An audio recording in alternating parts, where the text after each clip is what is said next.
Hola, buenos días y bienvenidos a una mesa abierta excepcional, pues por la temática, por la invitada, nuestra amiga querida Valle García Novales. Buenos Hola, días. buenos días. Y excepcional también por las circunstancias y excepcional también por el lugar donde la estamos celebrando. Llevamos 5 o 6 años de mesas abiertas, tenemos ya nuestro canal YouTube, pues a fecha de hoy, 4 de julio, 300 mesas abiertas, tendremos muchas más y durante estos 5 o 6 años pues nos ha pasado de todo. A ver, veréis si algunos de los vídeos que aparecen de nuestras mesas abiertas aparecemos enmascarados. Pues bueno, es el testimonio gráfico de la época de la pandemia afortunadamente superada. Y ahora estamos fuera de cámara en el Hotel Ilunion, donde podíamos estar perfectamente como una mesa ordinaria más, aunque ya sabéis que lo habitual es hacerlas dentro de estas instalaciones. Tenemos muy poquitas mesas abiertas realizadas fuera de nuestras instalaciones. El motivo por las que esta mesa abierta la estamos haciendo fuera de nuestras instalaciones es porque hubo un incendio en Cámara de Comercio que nos ha obligado a desalojarla mientras reparamos los daños, y durante este tiempo estamos siendo beneficiarios de una generosidad abrumadora por parte de organizaciones, instituciones, empresas que nos están ofreciendo sus instalaciones para que realicemos allí nuestros cursos de formación, nuestros servicios, para que se sea nuestra gente y también para que desarrollemos nuestras actividades, nuestros eventos, y hoy es uno de esos. Estamos aquí alojados, hospedados, siendo objeto de la enorme hospitalidad del Hotel Ilunion en este lobby maravilloso para conversar, para juntar empresas y para hablar de temas de empresa como es lo habitual en las actividades de club y las mesas abiertas. Hoy vamos a hablar de comercio internacional con una abogada súper especializada en el tema, colaboradora habitual de la Cámara de Comercio. Bienvenida, Valle. Muchas gracias, Ramón. Y aunque las circunstancias son excepcionales, no lo es nuestro acompañante Calibo, la Corredera Seguro, patrocinador del formato, compañero en este formato, compañero en la Semana de la Internacionalización que hemos tenido aquí mismo durante esta semana. Y bueno, ya hablábamos del incendio, ya hablábamos de las circunstancias, compañero de alguna manera también en esa desgracia. Hola, Óscar, bienvenido. Muchas gracias y bueno, a pesar de todo, pues encantado de seguir estando con vosotros y de que podamos continuar con las actividades a pesar de esos pequeños contratiempos. Eso ante todo, el continuar con las actividades. Hombre, no sé si es apuntar muy alto con la cita, pero no, un gran líder que en algún momento dijo algo así como: yo estoy allí donde os reunáis en mi nombre. Pues se pasa de alguna manera. No necesitamos las paredes físicas de cámara. Allí donde se reúnan empresas para hablar de cosas de empresa, pues allí está de alguna forma la Cámara de Comercio, y hoy está además físicamente aquí, repito, en las instalaciones del Hotel Ilunion. Muchísimas gracias de nuevo. Bueno, antes de empezar solemos poner un vídeo de Calibo para conocerlo un poco mejor.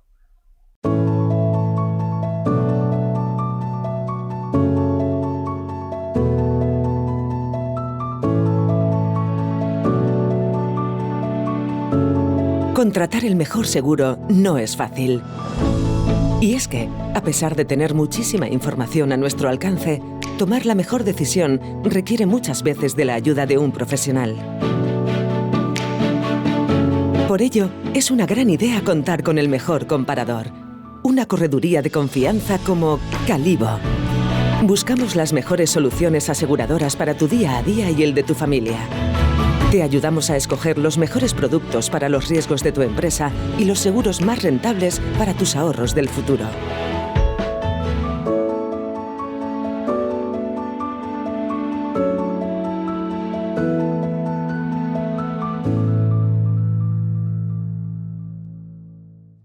Muchas gracias por el vídeo, Óscar.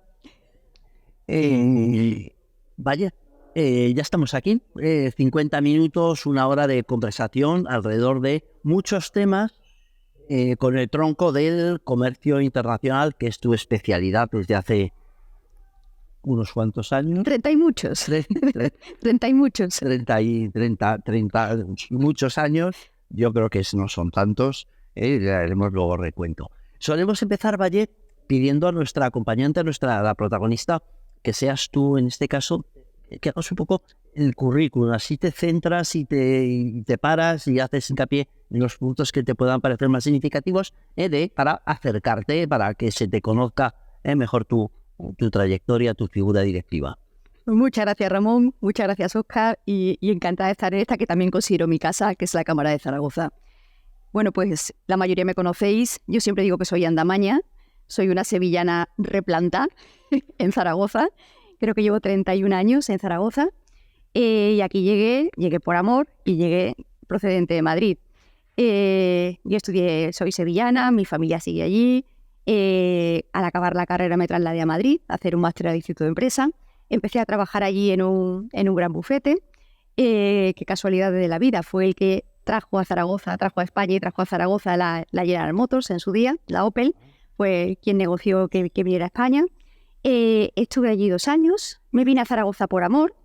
En aquella época yo solo puse una condición a mi futuro marido, me encantaba mi trabajo, sabía que no había nada parecido en Zaragoza, yo no tenía previsto ir a Zaragoza, yo en esa época estaba en una fase de yo quiero ver el mundo, pensaba trabajar unos años en Madrid, irme a Barcelona después, irme al extranjero, y Zaragoza no entraba en mis planes. Y al final decidí que me venía, pero solo puse una condición, tengo que tener un trabajo que me guste para venir a Zaragoza.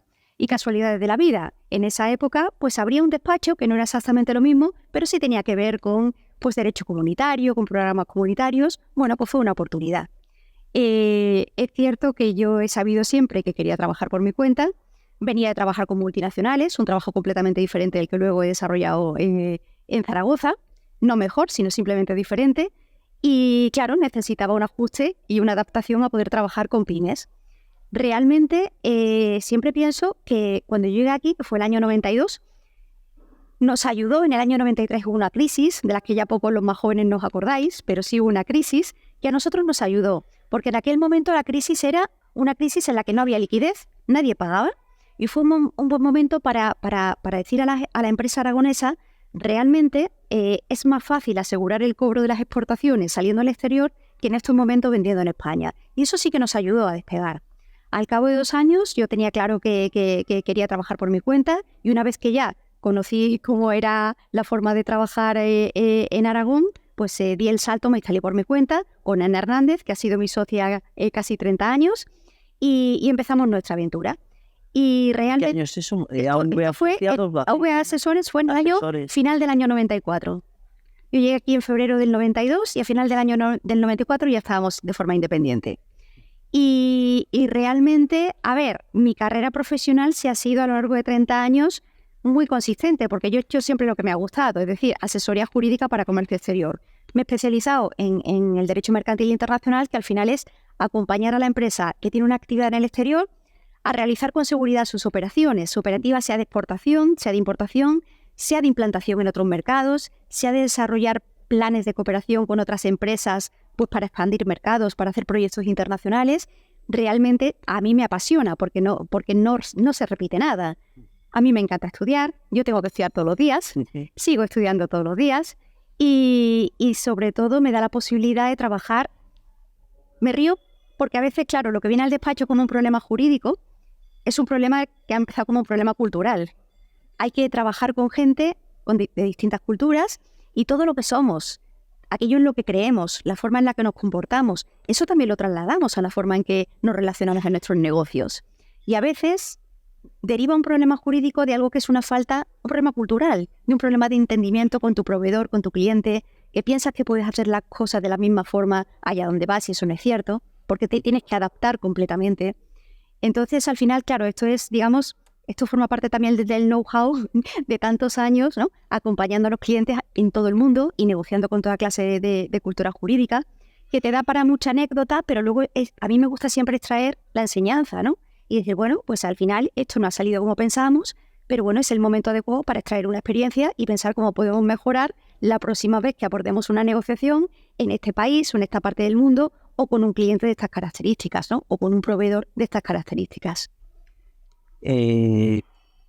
AV Asociados habéis cambiado recientemente, AV Asesores, perdón, habéis cambiado recientemente un poco la estructura y ahora tienes un despacho personal. Realmente, a ver, yo he tenido un matrimonio muy bien avenido durante 30 años con Ana Hernández y esa relación está intacta.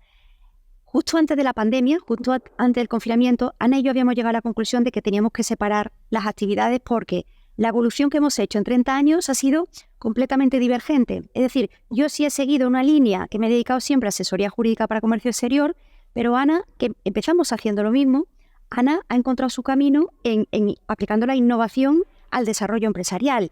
Llegó un momento en que no había sinergias, no teníamos nada que ver, no había sinergias y era hasta un problema de comunicación de a qué nos dedicábamos. Y justo antes de la pandemia habíamos tomado la decisión de que íbamos a extinguir mi actividad, íbamos a separar caminos profesionales a partir de entonces. Llegó la pandemia, llegó el año 2020 y dijimos, solo nos faltaba este año tan fantástico hacer también mudanza. Aguantamos así el año 2020 y ya organizamos la estructura, hicimos una decisión y realmente, a ver, yo sigo haciendo lo mismo con el mismo equipo, solo que ya de forma independiente. Entonces no hago nada distinto de lo que haya estado haciendo los últimos 30 años. En tu currículum llama mucho la atención y es algo que está muy vinculado a tu actividad como especialista, como abogado especializada en Derecho Internacional, y es algo que te está dando además la oportunidad, eso que decías, oye, yo quiero viajar, yo quiero estar haciendo cosas en otros lugares del mundo, que es tu relación con la Cámara Internacional de Comercio, con todo el, a ver si lo digo yo, es la Comisión de Derecho y Prácticas Comerciales. De Derecho y Prácticas Comerciales, que de alguna manera es la que estandariza en el mundo la contratación internacional. Sí, realmente, vamos a ver, Cámara de Comercio Internacional es interesante saber de dónde viene. Claro. Cámara de Comercio Internacional es una institución que se crea en el año 1919 y el momento es importante porque pensad cómo estaba el mundo en 1919. Acababa el mundo de salir de la Primera Guerra Mundial. Y a mí me gusta recordar lo que significó que un grupo de empresarios, como somos cualquiera de nosotros, que un grupo de empresarios pensara en ese momento que hacía falta una institución internacional que trabajara por promover el libre comercio, las relaciones comerciales entre Estados, como forma de alcanzar la paz a través de las relaciones comerciales. Ellos pensaron que si había relaciones sólidas de comercio, se creaban vínculos estables entre países, sería muy difícil que se repitiera otra guerra mundial como la que acababa de terminar. Eso no se consiguió, pero a aquellos fundadores de Cámara de Comercio Internacional se les llama los mercaderes de la paz, porque ese era el objetivo. Me hace ahora gracia, bueno, gracia no me hace ninguna, pero la reflexión que me hago es, realmente hemos vuelto, ahora mismo estamos en un escenario internacional muy parecidos a los años 30 del siglo XX, que dieron lugar justo antes de que desembocáramos en la Segunda Guerra Mundial. Un proteccionismo a ultranza, cada uno mirando para sí mismo, con honrosas excepciones por algún lado, pero realmente yo creo que la historia demuestra que la libertad de comercio, el libre comercio, desarrollar relaciones comerciales lleva a relaciones culturales, lleva a relaciones personales y en ese escenario es mucho más difícil que se dé el conflicto. Cámara de Comercio Internacional realmente lo que hace es establecer estándares que no es que se los invente, esos estándares es recoger lo que ha sido la costumbre internacional y plasmarla en documentos que son estándares de comportamiento en las relaciones comerciales, cómo se negocian los contratos, más habituales en la operativa internacional, esos instrumentos que usamos todos los días para facilitar las transacciones como pueden ser las reglas Incoterms, los créditos documentarios, las garantías a primer requerimiento, todos esos son instrumentos que estandariza Cámara de Comercio Internacional. Ahora el siguiente reto es cómo aplicar la inteligencia artificial a la documentación, a las transacciones electrónicas, cómo dar la misma validez a cualquier documento de transporte. Ya no solamente en España tenemos una ventaja porque el conocimiento de embarque marítimo en soporte electrónico tiene la misma validez que en soporte papel, pero toda esa guerra por llevar la digitalización a toda la documentación en las transacciones ahorraría miles de millones de euros, ahorraría un montón de pasos Y aplicando tecnología que ya tenemos, como la cadena de bloques, a toda la transmisión documental, evitaríamos errores, evitaríamos que se pierdan documentos y, por tanto, demoras en la carga al recibir una carga. Y ahí estamos trabajando. Cámara de Comercio Internacional está haciendo ahora mismo un trabajo de lobby, tanto con UNCITRAL, la Comisión de Naciones Unidas para la Codificación de Derecho Mercantil Internacional, como con la Comisión Europea, para trabajar en la digitalización de toda la documentación del comercio electrónico. Antes de entrar en esos temas, que son temas todos que queremos tratar, me gustaría seguir hablando un poco de la Cámara de Comercio Internacional y de tu papel en ella. Por remontarnos al año 2000, o sea, 1919 y posteriormente, ¿cuál es, digamos, la autoridad, la legitimidad de la Cámara de Comercio Internacional? Porque las cámaras de comercio en realidad son una marca, una franquicia que existe, es una entidad que perfectamente podría ser de derecho privado, una asociación más, pero de alguna manera las legislaciones nacionales las recogen, les dan carta de naturaleza y se desarrollan dentro de cada país con las normativas. En España hay una ley que las recoge y luego unas competencias autonómicas, y las cámaras de comercio son entes que surgen y se desarrollan al amparo de una ley, por lo tanto tienen una naturaleza privada y también una naturaleza pública.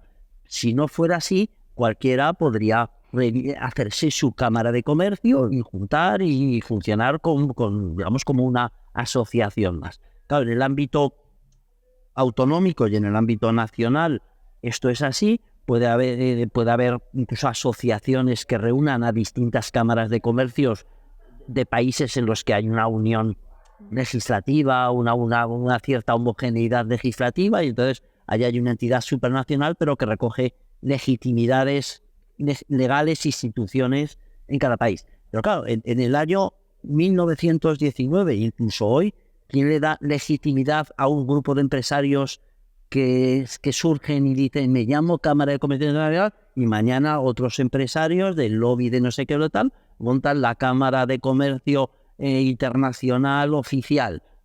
Y es un nombre, y es esa de alguna forma de dónde surge, si es una legitimidad, digamos, utilitaria, o es una legitimidad que tiene un respaldo supranacional de algún tipo. Es decir, en qué tipo de limbo, de burbuja, de entorno de legitimidad jurídica opera la Cámara de Comercio Internacional. Es interesante el matiz, porque realmente, a pesar del nombre, que genera confusión, porque en España la gente tiende a pensar que Cámara de Comercio Internacional es como una federación internacional de cámaras de comercio, tal cual las conocemos en España. No tiene nada que ver. Cámara de Comercio Internacional es una asociación sin ánimo de lucro y es una asociación privada. Cualquiera quiero decir, cualquier empresa del mundo puede ser socio de Cámara de Comercio Internacional, como en cualquier asociación, paga su cuota anual y es socio. La forma de asociarse es, que yo creo que es la base del éxito. Cámara de Comercio Internacional está territorialmente representada por sus comités nacionales. Hay un comité español. Dejan de ser asociaciones. Que son asociaciones. Porque no está en la Cámara de Comercio Internacional en España, no forma parte, o sea, no está sujeta a la legislación relacionada con las cámaras de comercio. No es una cámara de comercio, no tiene nada que ver con las cámaras de comercio tal cual las entendemos. Es una asociación privada que tiene su base, de la que son socios millones de empresas en todo el mundo, y esa es la legitimidad. Y la legitimidad, digamos, jurídica se la da. Jurídicamente es una asociación privada sin ánimo de lucro, pero la legitimidad social, digamos, que se la da el hecho de que en su ADN está, nosotros no inventamos nada. Como lo que queremos promover es realizar el libre comercio en las máximas condiciones de seguridad, lo que hacemos es estandarizar todo aquello que ha sido la costumbre internacional durante cientos de años. La Cámara de Comercio Internacional no se ha inventado las reglas Incoterms, ha recogido lo que eran costumbres ancestrales, bien basadas, que son instrumentos que se han probado que facilitan las negociaciones entre empresas de distintos países, y ellos las estandarizan, es decir, las ponemos negro sobre blanco y nos preocupamos de cada cierto tiempo adaptarlas a la realidad de la logística, a la realidad del tráfico. No nos inventamos nada, que yo creo que es la base del cambio. Entonces, ¿cómo trabajamos ahí? Y los profesionales que trabajamos de forma altruista. Es decir, yo llevo 15 años colaborando con Cámara de Comercio Internacional y es un trabajo que hago gratis. ¿Por qué lo hago?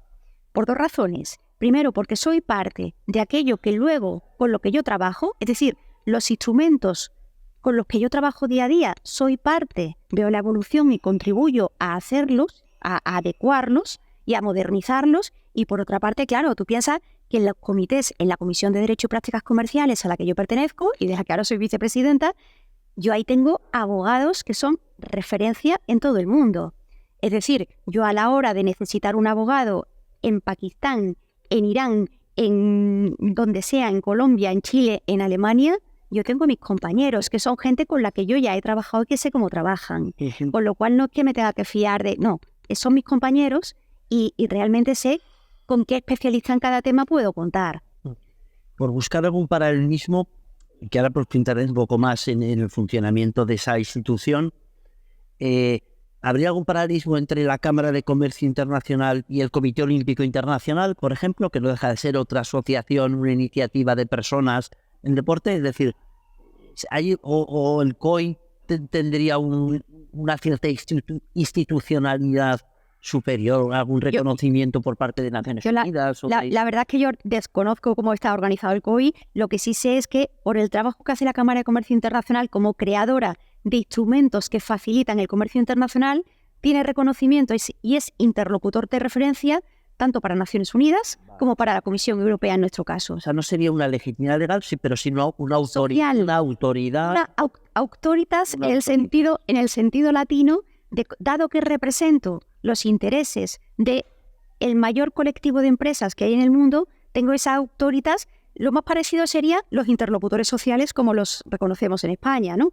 ¿Por qué a la interlocución empresarial o sindical, ¿no? El Estado español le reconoce como el interlocutor a la hora de negociar la normativa laboral? Pues sería el socio de referencia representando al mundo de la empresa. Bueno, a ver, que los interlocutores sociales tienen un rango constitucional, es decir, aparecen ahí reflejados y de alguna manera, aunque no hay... La Constitución no les determina que tienen necesariamente de tal. Vale, entonces, pero esto es, digamos, la autoridad de un trabajo, de una tradición, y supongo que el hecho de que se haya conseguido que la marca Incoterms, esas referencias que habéis, en las que trabajáis y que de alguna forma habéis estandarizado, sean las que, yo aquí entiendo que voluntariamente los operadores del tráfico internacional quieren acogerse porque no encuentran un instrumento más práctico. Porque facilitas. El ejemplo que pongo siempre es, yo no puedo decidir y no puedo elegir si a mi transacción internacional se le va a aplicar o no el IVA. Eso está regulado.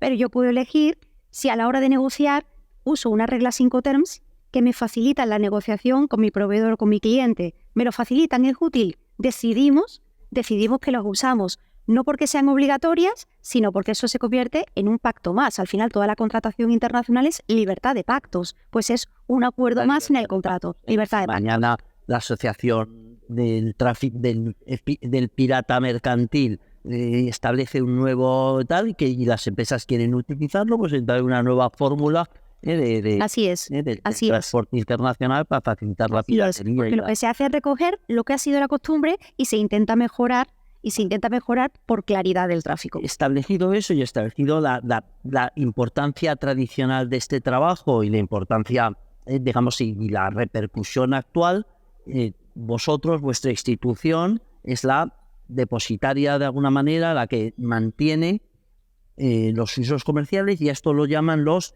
Incoterms. No solo, porque los Incoterms es solamente un ejemplo, es un ejemplo de todo lo que nosotros llamamos la lex mercatoria, latinajo, que simplemente es el derecho de los comerciantes, de los mercaderes, y al final es toda esa costumbre internacional de las cuales las reglas Incoterms quizás son el ejemplo más conocido, pero ahí, por ejemplo, tenemos la regla sobre los créditos documentarios, lo que comúnmente se llama las cartas de crédito, que se usa como medio de pago en comercio exterior, todas las garantías a primer requerimiento que las empresas usan, el performance bond, el down payment, es decir, todo el comercio internacional está trufado de garantías bancarias a primer requerimiento, que es una creación del comercio internacional, y sus reglas están estandarizadas, reconocidas luego por la jurisprudencia en todos los países y reconocida por toda la banca como un elemento habitual del trade finance internacional, y todo eso es estandarización. En la Comisión de Derecho y Prácticas Comerciales, el resultado más conocido son las reglas Incoterms, pero trabajamos continuamente en producir modelos de contratos tipos, los contratos tipos de Cámara de Comercio Internacional, que son los únicos modelos de contrato que existen en el mundo que son neutros. un contrato no es neutro jamás. Yo me dedico a la redacción y negociación de contratos en mi actividad profesional. Un contrato que yo preparo para un vendedor no se parece al contrato que preparo para el comprador. Sin embargo, estos modelos de contratos, la misión que nosotros tenemos de Cámara de Comercio Internacionales, tienen que ser modelos de contrato que lo pueda coger y lo pueda usar un comprador o un vendedor, un agente comercial o la empresa fabricante para la que promueve operaciones. Tienen que ser neutros y eso solo existe con estos modelos de contrato. Estamos continuamente trabajando en modelos nuevos. Ahora, por ejemplo, Esto es lo que hacéis desde la Comisión de Derecho y Prácticas Comerciales, que es la que tú eres vicepresidenta, que no es la misma comisión en la que se elaboran los 5.3, aunque sí. es la misma. En esta comisión, básicamente lo que hacemos son la actualización de la regla 5 terms, que ya se hace cada 10 años. Eso significa que 3 años antes se empieza a trabajar porque se hacen encuestas a las empresas de todo el mundo que son socios de Cámara de Comercio Internacional para decir qué mejoraríamos. ¿Hay alguna realidad logística que no ves amparada en la práctica que tenemos? ¿Hay alguna regla que ya no se usa? Fijaos, nosotros siempre desde la docencia intentamos enseñar a las empresas que hay una regla que no se debería usar en ningún caso y ¿por qué no desaparecen de la regla 5 terms? Porque lo único que hace Cámara es recoger la costumbre internacional. En la medida que las empresas sigan usando esa regla, aunque esté mal usada, ahí seguirá estando, porque no inventa nada. Entonces, es una práctica que vosotros habéis definido, lo de cada 10 años revisarla. Sí. Hasta ahora veníamos los 5.3 del 2010 Sí. y ahora entran en vigor o se usan los 5.3 del 2020. Que yo entiendo que una empresa también podía acogerse a los anteriores. Y sin ningún problema. La primera publicación oficial fue en el año 1936 y ha habido como unas 8 versiones desde entonces. Desde el año 90 se tomó la decisión de que cada 10 años se actualizarían, pero todas las versiones están en vigor. ¿Por qué? Porque no son una norma, no son derecho positivo, con lo cual realmente al ser usos y costumbres una empresa puede decir yo me quiero coger a una regla Incoterms del año 36, perfectamente. Aunque supongo que lo que intentáis también es que haya como una continuidad, es decir, Claro. o llamarlos igual si no cambian o de alguna manera Claro. Mantener equivalentes. Sí, y de vez en cuando hay alguna reforma de más calado y lo que se intenta desde Cámara de Comercio Internacional, en colaboración también con las cámaras de comercio, es dar mucha formación para explicar las novedades. Que hay allí la ICC Academy, donde Sí. tú además has llamado Sí. parte, es decir, hay una labor también allí de formación. de evangelización, de formación. De formación. Siempre, yo me río porque pienso, la regla 5 terms es el instrumento más usado en el comercio internacional del mundo y el más desconocido porque nadie se lee la publicación oficial. Entonces, ¿se usan mal? Sí, se usan mal. Se usarán 2, 3, ¿no? La gente intentará forzar. Se usan 2 o 3 y se usan mal porque no se conocen. Muy bien. Las reglas, las del 2010 en ese proceso, no sé si participaste, en la elaboración del 2020, entiendo que fuiste ya una operadora activa. Sí. Cuando toque el año que viene, o sea, en el Sí. 2030, que empezaréis a trabajar dentro de 3, 4 años, estarás allí como vicepresidenta con una gran responsabilidad. Supongo que a lo largo del tiempo han ido evolucionando, en algunos momentos habrá habido oleadas que requieren, no supongo que por avances tecnológicos, no sé por qué es lo que te voy a preguntar, es decir, ¿qué hace que se tenga que cambiar, qué hace que tenga que evolucionar este tipo de referencias? Y del 2010 al 2020, fundamentalmente desde un punto de vista conceptual, ¿qué es lo que ha cambiado y cuáles son las tendencias que estamos viendo en el comercio internacional que hace que tengamos que prestar atención a determinadas variaciones en este tipo de... Realmente, en la modificación de 2020, respecto de 2010, hubo muy poca variación sustancial. Y de hecho, realmente se cambió el nombre, no el contenido ni el significado, sino el nombre de un par de reglas para adecuarla a lo que las empresas entendían, que no era lo que se pensó en un principio que debería significar. Es decir, que lo que se hizo fue una adecuación del nombre al uso que hacían las empresas de ello, ¿no? Un poco siguiendo esta línea de lo que hace Cámara de Comercio Internacional. A veces las modificaciones son porque la realidad de las cadenas de suministro y lo que es una operativa logística dice que, bueno, pues las empresas la hacen de una determinada manera que quizá no tiene el encaje en la regla, pues lo que se hace es ajustar la regla, digamos, el contenido oficial a lo que las empresas están usando, a la realidad del tráfico. A veces son una regla de clarificación en cuanto a las obligaciones, pero realmente para mí la mayor modificación que se ha hecho en la regla de 2020 es hacer un esfuerzo ímprobo por mejorar la redacción y la explicación no para los abogados, sino para los profanos, que son al final los operadores, para las empresas. Un esfuerzo de claridad y de simplificación. Sí. Claro, ahora el debate que hemos puesto encima de la mesa recientemente en Cámara de Comercio Internacional es ¿por qué no trabajar ya en la aplicación de la inteligencia artificial? Claro. A lo que pueden ser facilitar la elección de la regla al operador, a la empresa, porque al final las reglas hay reglas adecuadas si vendes, hay reglas adecuadas si compras, hay reglas adecuadas dependiendo del medio de pago que quieras utilizar, con lo cual, pues en lo que estamos trabajando es cómo aplicar la inteligencia artificial para ayudar a la empresa y sobre todo a la pequeña empresa que tiene menos recursos a elegir la regla adecuada en cada circunstancia.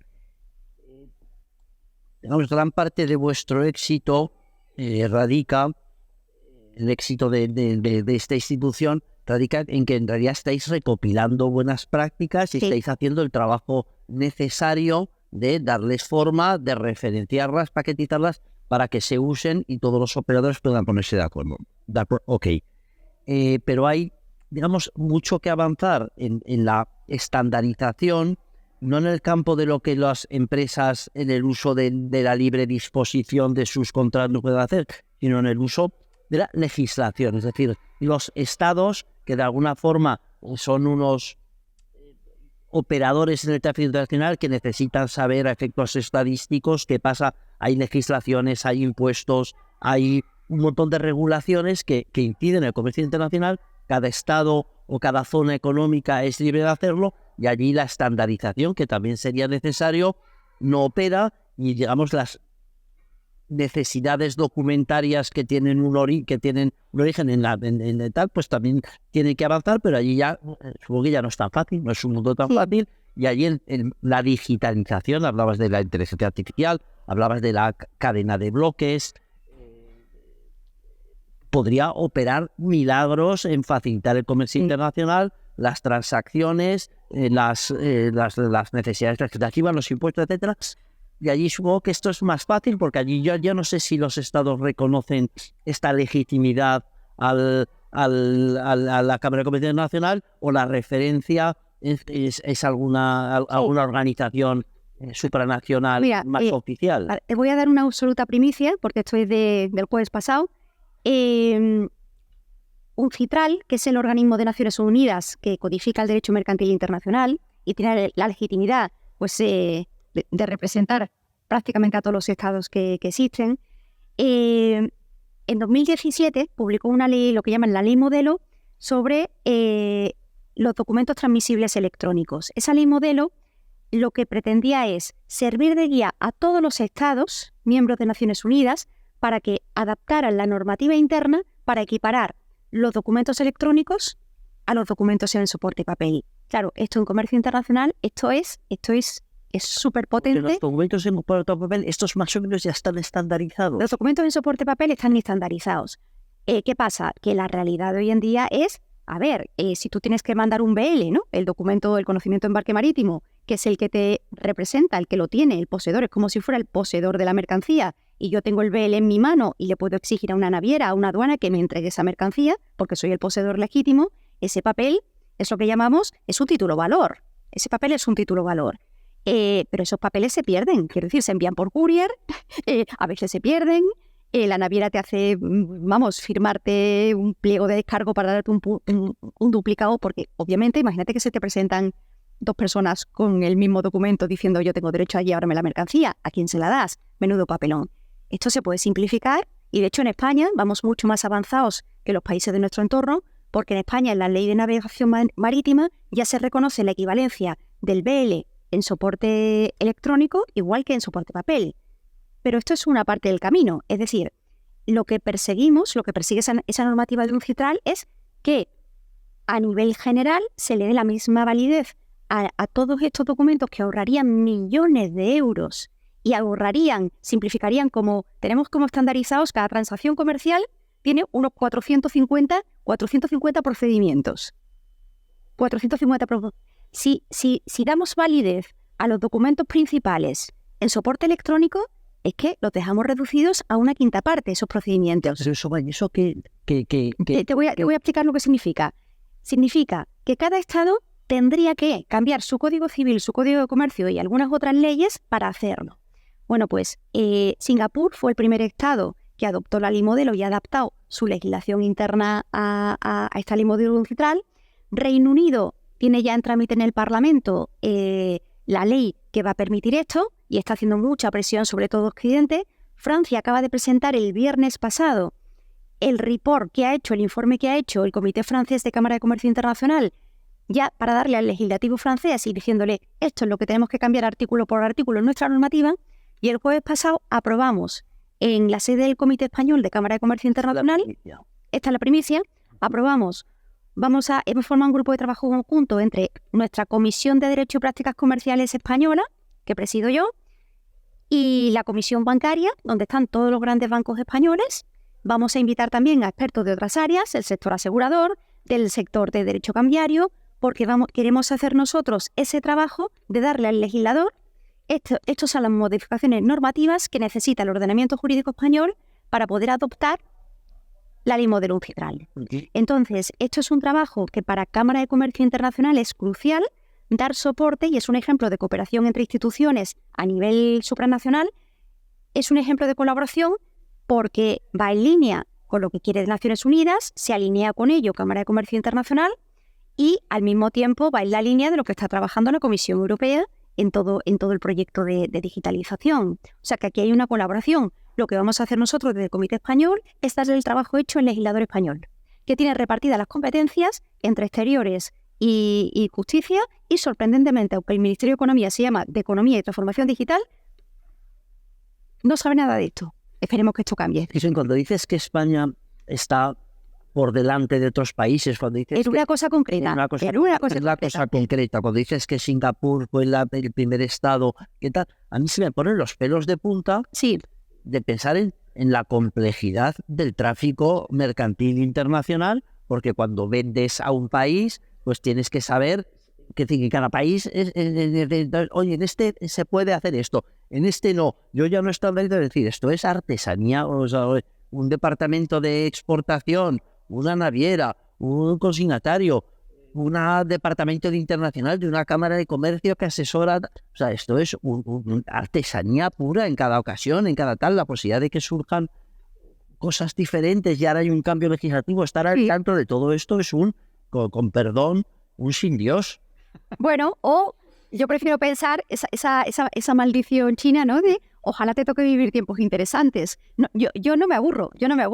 Te decía al principio, yo estudio todos los días. Fácil que sería, Figal, si nos pusiéramos todos de acuerdo, oye, con la tecnología, con esa estandarización de esos 450 procedimientos, una cadena de bloques donde queda tal, de los NFC y los NFT, que es el equivalente a eso que decías tú en digital, de ese documento de tal. Pues es que bien viviríamos todos. Vamos dando pasitos. De todas formas, hay que luchar aquí contra...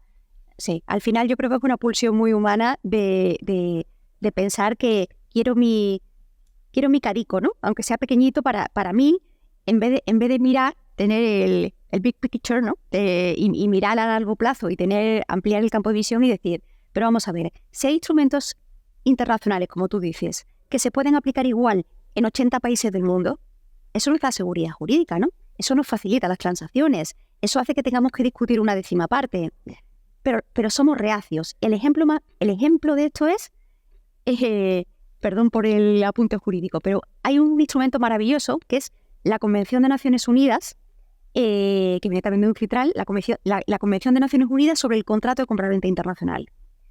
Esto es, al ser un convenio internacional que se ha adoptado por 80 países en el mundo, esto es la ley nacional en 80 países sobre el contrato de compraventa internacional. Es lo más parecido y es el único ejemplo que tenemos en el mundo de una misma ley en 80 países del mundo que regula el contrato base del comercio internacional. Esos 80 países, digamos, que tienen un entorno de competitividad superior. Es más fácil hacer negocios entre países que utilizan este tipo te digo la aplicación práctica. Si yo vendo a una empresa china o le compro a una empresa china y hay una discusión siempre es, ¿este contrato se rige por la ley española, por la ley china o por la ley de un tercer país? Sería tan fácil como decir, no hay que discutir nada, me da igual que sea la china que sea la española, porque es el convenio de Viena, tanto China como España son parte del Convenio de Viena, y el Convenio de Viena establece las mismas obligaciones para comprador y vendedor en una compraventa internacional. No tenemos que discutir qué hacen todos los abogados del mundo, excluir la aplicación del Convenio de Viena. ¿Por qué? Me encantaría que me respondieran. ¿Por qué? Por desconocimiento, porque me da miedo, algo que es un instrumento internacional. Vamos a ver, el contrato no se va a regir por el Convenio de Viena, que está ahí, que es accesible, que es gratis, que está publicado en todos los idiomas, que lo podemos conocer y que establece claramente obligaciones de comprador y vendedor y cuáles son las consecuencias del incumplimiento. No se aplica. ¿Por qué? Porque a los abogados locales que no conocen esto les da miedo. Y como el convenio permite excluir la aplicación, no se aplica. Es absurdo. O sea, creamos instrumentos para facilitar, para hacer las transacciones más seguras y más fáciles y más rápidas, pero luego está, claro, esa reacción que tiene el elemento humano de cómo tengo que estudiar algo nuevo, pues es más fácil aplicar lo que ya sé. Estas reglas internacionales de comercio, estos contratos unificados, estas reglas, estos Incoterms, afectan, digamos, a las relaciones import-export entre empresas o también a particulares. Me refiero al comercio electrónico. Cuando yo estoy comprando a Alibaba o cuando estoy comprando en una tienda que está online, que está en Bélgica, en realidad esas obligaciones que surgen de un contrato, que en este caso unas condiciones generales que yo acepto, de alguna manera estamos hablando de la misma problemática, estamos hablando de un capítulo totalmente diferente, que es el que afecta a los derechos de los consumidores. Completamente diferente. Es decir, en el ámbito, en el derecho comunitario evoluciona cada vez más a un derecho de los consumidores. Ese es el grueso del derecho comunitario hoy en día. Es un derecho de los consumidores y todo lo que son transacciones con consumidores, todo el comercio electrónico son transacciones con consumidores, regulado por normativa comunitaria, y ahí no tenemos nada que decir. Es derecho positivo y normativa comunitaria.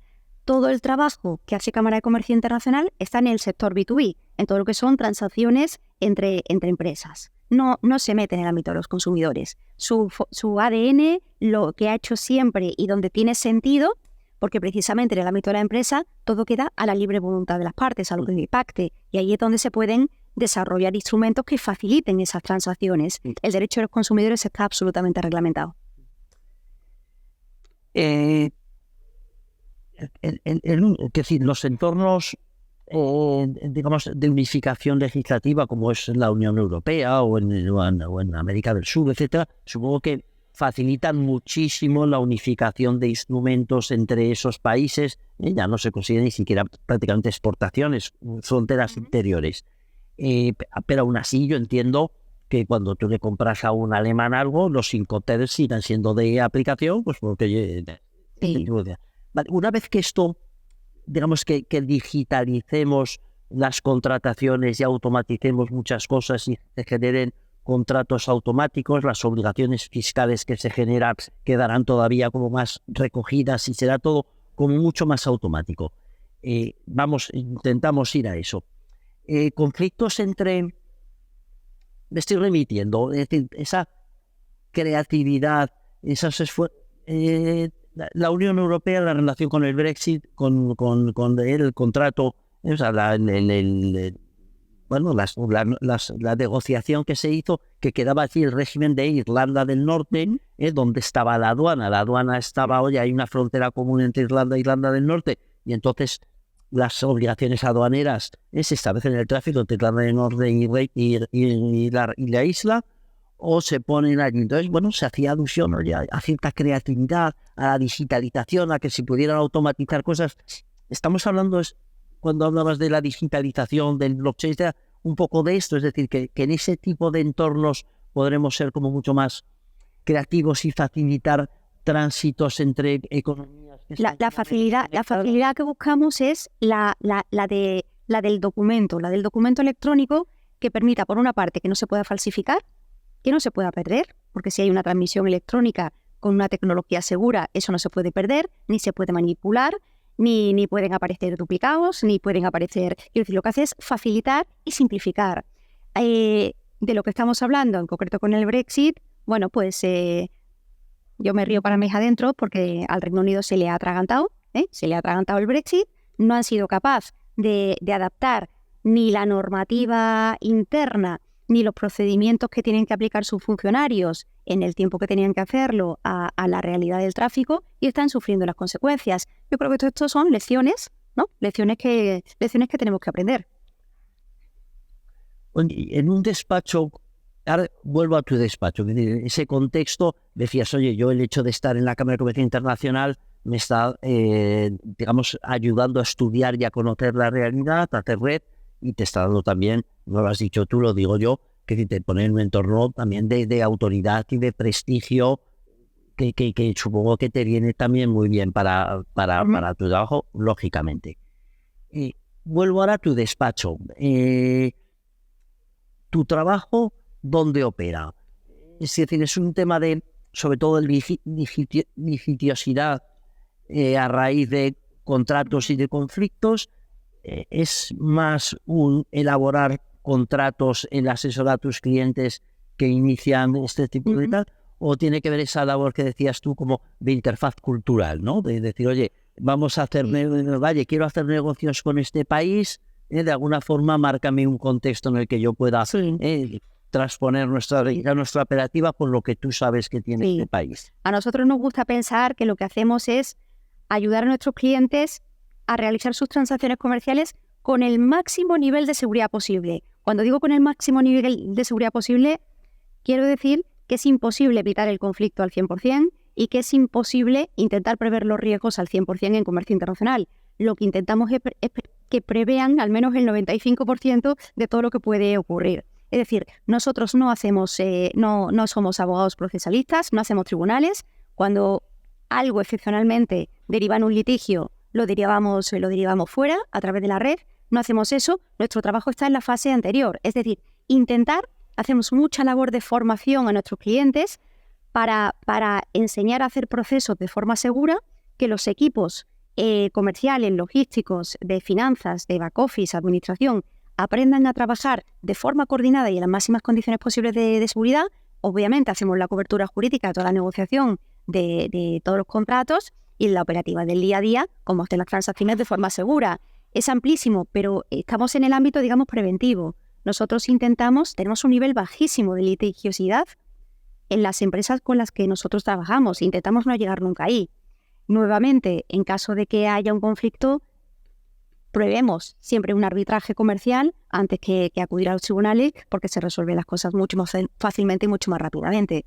Pero yo te diría que con los clientes con los que trabajamos es que no llega a un 0,02% la posibilidad de que un conflicto acabe en un litigio. Siempre se negocia.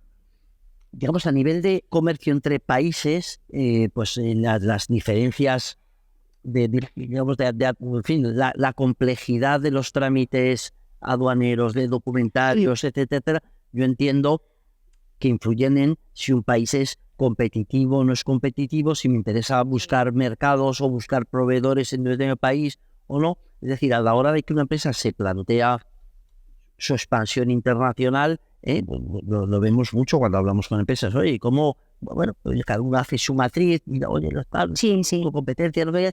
Yo entiendo que el marco jurídico y el marco regulatorio y la forma como operan, ese potencial litigioso que hay o no hay, afecta mucho. ¿Esto tiene que ver más con hago negocios con este país o el tipo de proveedor o de cliente que he encontrado que es un poco especialito? Y allí, digamos, en ese trabajo de abrir mercados, ¿cómo ayudáis a vuestros clientes? Claro, es decir, no todos los países son iguales de transparentes, y vamos a coger un ejemplo concreto, las aduanas, ¿no? Que siempre un trámite que se ataganta el poder pasar las aduanas cuando estamos exportando una determinada mercancía. No todos los países son iguales de transparentes, en no todos los países podemos operar de la misma manera y tenemos la seguridad de que haciendo las cosas bien, de forma profesional, mi mercancía va a pasar sin problemas. Hay países mucho más complicados que otros, y esto obviamente es una cosa que se tiene en cuenta por la empresa a la hora de decidir hacia dónde me oriento a la hora de expandir los mercados. Información y capacidad de seguridad, es decir, lo complejo de las aduanas a nivel formal y a nivel político. El otro día, cuando hablábamos de riesgos geopolíticos aquí en una mesa, se hablaba de, digamos, cuál es la realidad aparente, formal de un país, pero luego cuáles son las prácticas políticas que puede estar usando algún mercado, poniendo determinadas trabas cuando interesa subir la temperatura o bajar la temperatura, digamos, diplomática con un país. Tener el termómetro de eso,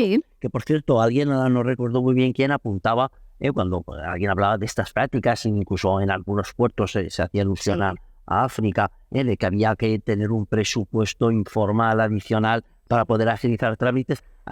Alguien recordaba que en España hace no muchos años la cosa era bastante parecida. Sí, quiero decir, todos tenemos ejemplos en la cabeza, ¿no? El caso de Argelia, que lleva ya muchos años con una deriva proteccionista tal que lo que ha conseguido es que todo el mundo quiera olvidarse de Argelia. Ya no solamente es que a nosotros nos hayan bloqueado específicamente como país, antes de llegar a ese punto, pues están aún tristes que la Unión Europea decida rescindir el acuerdo de libre comercio que tienen ellos dentro del marco mediterráneo, porque llevan una deriva proteccionista que es que no hay forma de hacer negocios con ellos. Luego hay países... Argelia, que hay una conflictividad adicional. Brutal. Geopolíticamente está China y Rusia de alguna forma metiendo ahí una cuña, ¿no? Para desestabilizar. Sí, pero eso es a más de la propia deriva proteccionista del propio país, ¿no? Que ha decidido que tiene un plan a largo plazo de desarrollar su propia industria y no le interesa favorecer las importaciones, con lo cual está poniendo todas las trabas del mundo a hacerlo. Hay países que son tradicionalmente conflictivos en materia de aduana, porque hay un nivel de corrupción muy alto y todos los conocemos, no voy a dar nombres. Y luego hay, sorprendentemente, dentro de la propia Unión Europea, donde no tenemos aduanas, lo que hay a veces es hay unas diferencias brutales en aplicación de la normativa fiscal, en aplicación de impuestos que son comunitarios, como el IVA, ¿no? Pues el IVA es un impuesto comunitario, está regulado por una directiva comunitaria que luego se transpone. La aplicación práctica que hace cada administración, nos encontramos con unas diferencias brutales del tratamiento que se le da a determinadas operaciones. Y al final eso lo que esconde es un afán recaudatorio por parte de la Hacienda de turno, ¿no? Que quiere traer hacia casa la tributación de determinadas operaciones que según los convenios internacionales no deberían tributar en ese país. Y eso sí que genera cada vez más conflicto. Quizá hablemos, volvamos a ese tema. Llevamos ya prácticamente 3/4 de hora. Vamos a dar la oportunidad de que pregunten las personas que no están acompañadas, y lo que pasa es que por dificultades técnicas estamos teniendo, me harán llegar las preguntas y yo te las voy a trasladar a ti. Pero antes de hacer eso, tengo una pregunta a raíz de eso que has hablado de los arbitrajes. Los arbitrajes como fórmula de resolución de conflictos entre empresas. Y aquí donde voy es un poco a aprovecharme que es una persona de sangre caliente y no rehuyes ningún tipo de conflicto político. Arbitrajes entre empresas, inversores y estados. En este momento España se está haciendo acreedora de una mala fama internacional, se le asimila en número de conflictos, de arbitrajes con Venezuela. España está protagonizando una serie ha tenido unas resoluciones negativas en procesos de arbitraje en relación a las renovables, que están llevando a que los que tienen esas resoluciones favorables estén intentando cobrarlas, y España se está negando sistemáticamente, y estamos viviendo un poco la vergüenza, no sé si la vergüenza la vergüenza o lo que a lo mejor no, la vergüenza. Cómo se planta este país y un poco cuál es el marco jurídico internacional a través del cual España puede negarse a cumplir unas resoluciones que de alguna forma, si no tengo entendido, vienen derivadas no recuerdo el nombre, como el Pacto de Energía, algo así, del que España además se ha dado de baja hace tiempo, que era un entorno jurídico para facilitar, digamos, entornos favorables para las inversiones en un sector súper complicado, lleno de lobbies y lleno de intereses. Vamos, que nos avergonzaría conocer que ese mundo, ese entorno. Aquí ya no salimos del mundo privado del que estamos hablando de la empresa y nos salimos del mundo del comercio internacional para hablar ya... Pero te he hecho allí una... que ya sé que vas a entrar. Ahí ya entramos en el sector público y efectivamente lo que nos estamos jugando es nuestra reputación como país que quiere atraer inversores. Es decir, si yo quiero atraer inversión extranjera a un determinado sector, en este caso viene todo de las renovables, una vez que tengo a los inversores aquí, les cambio las reglas de juego, algo que normalmente no se puede hacer, las cambio, mis inversores se enfadan conmigo porque no tienen el retorno que tenían previsto a causa del cambio normativo y me llevan a arbitraje, un arbitraje que yo como Estado he aceptado para esa inversión.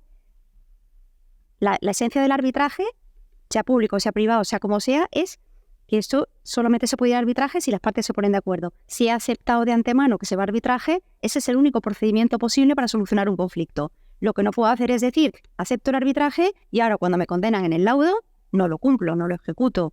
Ahí, como país, nos jugamos nuestra reputación. ¿Qué mensaje estamos lanzando a la inversión extranjera? Pues muy sencillo. En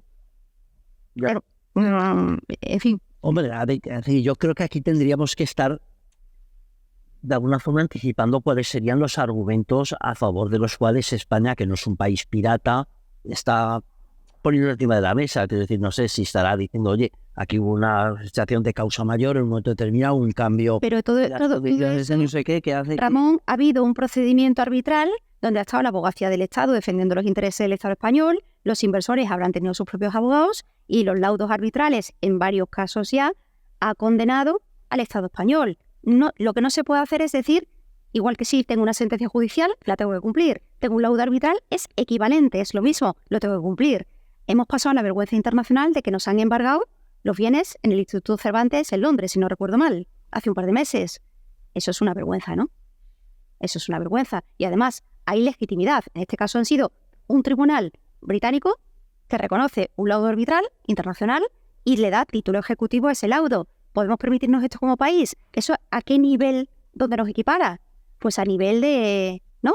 De un país tercermundista, ¿no? Sí, si lo miras de esa Eso manera, es sí, seguridad pero jurídica. por otro lado, también a veces miramos con envidia cuando un país, en función de sus intereses, no reconoce algún tipo de derecho internacional. Digo, ostras, macho, ¿qué cojones la ha plantado aquí Francia con este tema? Oye, Pero Ramón, tal, eso... o con Gran Bretaña o con Albert, cuando hacen ellos, le digo, ostras, mira cómo se plantan. Pero eso es una O decisión incluso política. Incluso Estados Unidos, con un montón de resoluciones relacionadas con el Tribunal Internacional de la Haya, lo que está haciendo Guantánamo.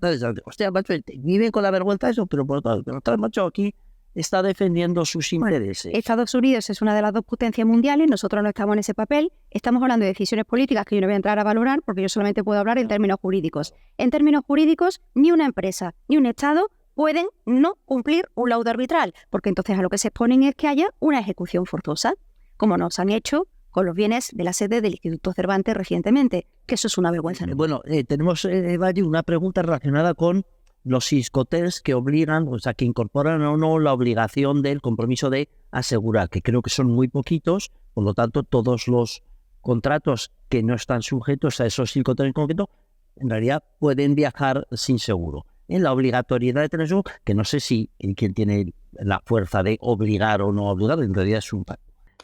¿Qué pasa con el seguro? Vamos a ver, realmente las reglas parten de la base de que los usuarios las conocen. Y esto es algo que tenemos más que constatado en Cámara de Comercio Internacional, que no es cierto. Entonces, realmente solamente hay dos reglas que obligan al vendedor a proporcionar un seguro de transporte en caso de pérdida o daño de la mercancía durante el transporte, que son CIF, puerto de destino, o FIP, punto de destino convenido, que son los Incoterms que más problemas dan en la práctica. ¿Por qué? Pues porque realmente, aunque el vendedor está dando un servicio de pagar un transporte hasta destino e incluso un seguro de transporte hasta destino, está transmitiendo el riesgo de pérdida o daño antes de que se inicie el transporte principal en origen. Y esto es algo que las empresas no acaban de comprender. Pero en estas reglas al menos está claramente, en estas dos únicas reglas, está definido qué obligación tiene el vendedor de contratar un seguro, hasta dónde y qué tipo de seguro. Pero ¿qué pasa, por ejemplo, en una regla cuando yo digo que voy a entregar DAP, establecimiento de mi cliente en donde sean, en Medellín, en Colombia? La regla Incoterm no le impone al vendedor que entrega en destino y corre con el riesgo de pérdida o daño hasta destino la obligación de contratar un seguro. No se le impone, pero dice, bueno, tú ya sabrás si el riesgo es tuyo, tú ya verás si te interesa contratar un seguro o no. No se le impone obligación, pero el vendedor sabe que asume el riesgo hasta el final. Luego, ¿le interesará contratar un seguro? Entiendo que sí, pero partimos de la base que somos todos adultos bien informados, lo que no es cierto en la práctica. El problema con las reglas CIF y FIP es que invariablemente el comprador y muchas veces también el vendedor se creen que como pago un transporte hasta destino, corro con el riesgo hasta destino. Y esto no es así. Ese riesgo lo asume el comprador. Y yo lo que me encuentro en la práctica muchas veces es que pensemos en un comprador que es una empresa grande, que tiene una póliza que cubre toda su operativa y paga una póliza anual. ese comprador que ya paga una póliza anual que le cubre todo, ¿necesita que le vendan CIF o CIP su casa? No, está pagando 2 veces un seguro. ¿Para qué? Y esto es desconocimiento. Esto es absoluto desconocimiento. Entonces, yo lo que constato es que hace falta mucha más formación y que alguien se lea la publicación oficial, que para eso está donde está bien explicado.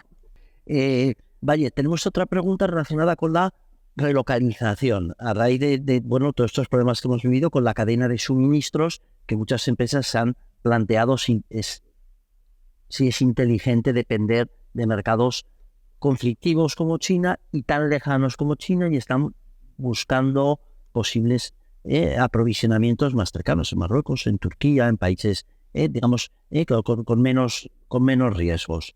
Desde tu operativa, con tus clientes, ¿ves que esta es una tendencia real? Totalmente. Que se están planteando traer la producción más que se están planteando, no, que se lo han planteado y que están trabajando en ello y que en muchos casos está implantado. Es decir, ha habido una vuelta a lo local brutal. En general es una tendencia, o sea, se ha sufrido mucho en el año 20, en el año 21 con los transportes de China, con la falta de suministro, con la ralentización de los suministros, y es una tendencia generalizada. Lo que ocurre es que la legislación medioambiental, la legislación laboral, etcétera, no sé si hace posible en todos los casos que estas empresas se implanten dentro de la Unión Europea.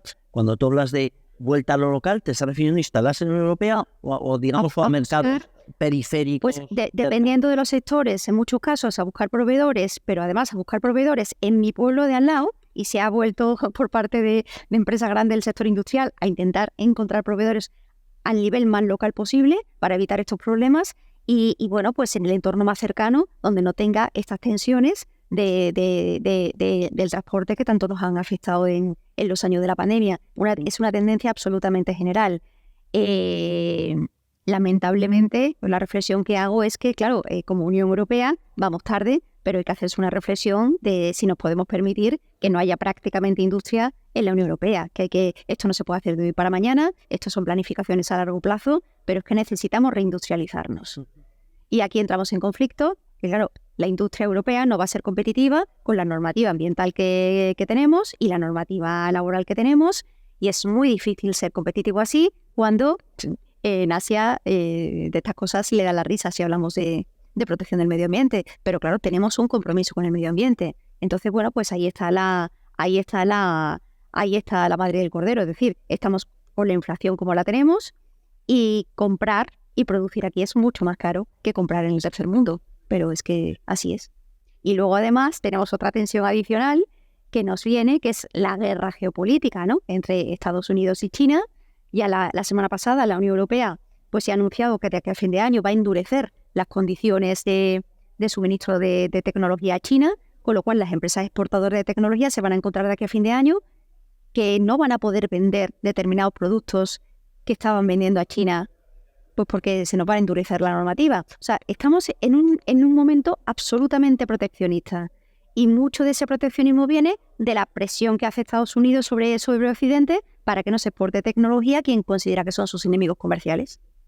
Muy bien, oye, pues estamos ya en la fase final. Óscar, tienes la opción. Sí. ¿Voy a seguir el tema del seguro? Sí, no, y además yo quería volver al tema del seguro, porque, a ver, ya verás, yo siempre tengo la sensación de que en el mundo del seguro vamos siempre un poquito por detrás, bueno, unos años luz por detrás de lo que está pasando realmente en el comercio internacional. Entonces, lo que te quería preguntar es si desde la Cámara Internacional mantenéis contactos, yo qué sé, pues por ejemplo en la parte que corresponde al transporte, pues a lo mejor con el Instituto de Aseguradores de Londres, que es un poco el centro de referencia, o en cuestiones que no son de transporte, con lobbies internacionales de seguro, o incluso con los reguladores, porque nuestra realidad del día a día es que nos vence tanto la realidad del comercio internacional que a la hora de la verdad no somos capaces de encontrar en el mercado soluciones óptimas para dar respuesta a los problemas que nos plantean los empresarios, pero te hablo del día a día, de las cosas más iba a decir sencillas, no sencillas, pero sí habituales. Entonces, no sé si mantenéis ese tipo de contactos. De hecho, vamos a ver, hablamos antes de las dos únicas reglas Incoterms que establecen la obligación del vendedor de proporcionar un seguro de transporte de la mercancía. En esos 2 casos, la referencia de qué tipo de póliza, porque eso está explicitado en la regla Incoterms, hacen referencia a la regla del Instituto de Aseguradores de Londres. Es decir, cuando se dice en condiciones CIF, el vendedor tiene que contratar una póliza que si el comprador no le pide otra cosa, será la póliza básica, la ICCC, del Instituto de Aseguradores de Londres. En cambio, y esto fue una de las modificaciones de los Incoterms recientemente, si se vende en condiciones CIP, punto de destino, en ese caso, si las partes no pactan otra cosa, el vendedor estará obligado a contratar una póliza en condiciones A, una póliza a todo riesgo del Instituto de Aseguradores de Londres. O sea, esa referencia está y esa colaboración existe, porque es el estándar internacional. Quiero decir, en materia de seguros, el estándar internacional en seguro de transporte de mercancía viene del Instituto de Aseguradores de Londres, sí. Entonces la presión no hay que hacérsela a la Cámara Internacional, sino al Instituto. De hecho, Miramos. te puedo decir como curiosidad que cuando se hizo la revisión de los Incoterms 2020, Ajá. lo que era absurdo, o sea, cuando los expertos opinamos, dijimos, es absurdo que se establezca como obligación en la regla contratar una póliza básica, la C, del Instituto de Aseguradores de Londres, porque eso no cubre nada. Que además está en desuso. En caso de siniestro, eso no sirve absolutamente para nada y es un conflicto con el cliente que ha asumido el riesgo, que se cree que está asegurado y que no le cubre la compañía de seguro. Con lo cual, eso es un conflicto que se resuelve en el ámbito comercial, no jurídico. Y dijimos, por favor, vamos a poner que el estándar por defecto sea la póliza alta, la cobertura a todo riesgo. Y parecía que iba a salir así, y aquí el lobby de los transportistas de graneles hizo lobby para que no. Y entonces hicieron 2 reglas. A mí me parece una solución nefasta, porque si ya la gente no conoce qué es lo que dice Cámara de Comercio Internacional, vamos a establecer 2 reglas distintas para 2 situaciones que prácticamente son iguales.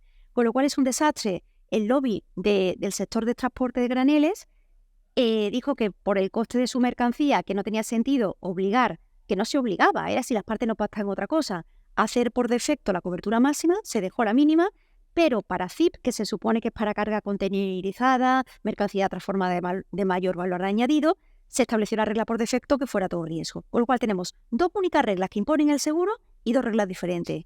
A mí me parece un auténtico desastre, pero esto es el lobby. Hago así y miro a Óscar, pero en realidad no debería mirar a Óscar.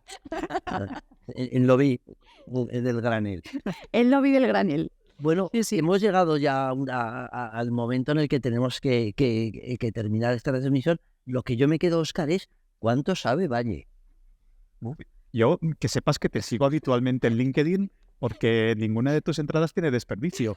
O sea que lo recomiendo abiertamente para... Tenemos que hacer una segunda parte para todos los temas conflictivos que yo me había apuntado aquí. He sacado simplemente el de las renovables y las arbitrajes, pero tenía pues desde el impuesto del plástico, tenía aquí un montón de temas. Digo, ostras, vamos a incendiar las redes. Como no lo vamos a poder hacer en streaming, me acuerdo una vez, Valle, que hicimos el momento que más movimiento hubo en nuestras redes, la audiencia en el radio. Pues ¿cómo se enterarán de que estamos emitiendo esto? Hay días que pasan las horas más desapercibidas. Fue una mesa que hicimos, pues ya en el año 2019 o algo así, con el presidente de la Asociación del Taxi de Aragón y el director general de Cabify, que vino aquí a Zaragoza. Y no se dieron ni la mano al empezar, ¿eh? O sea, y a partir de allí, ¿no? Las redes en YouTube, con todos los taxistas ahí, palabras gruesas. Ese día se inflamaron ahí las redes. Y yo tenía aquí temas, Valle, para que nos ayudaran a hacer. Quedamos otro día. Un formato más polémico. Quedamos otro día y entramos a saco. Es decir, ya no estamos emitiendo. Sí, bueno, no hemos hecho la despedida todavía. Bueno, vamos a hacer la despedida y ahora no. Sí. Oye, muchísimas gracias, Valle. Un placer siempre estar en esta casa, aunque no estemos físicamente en Cámara de Comercio, estamos en Cámara de Comercio y un placer estar aquí. Las personas que nos han seguido hasta aquí ahora querrían no desconectarse para ver qué es lo que tienes que decir, que has anunciado que ibas a decir fuera de transmisión, pero os quedáis sin saberlo porque esto lo tenemos que cortar ya, pero con la promesa de que volveremos. Muchísimas gracias. Gracias.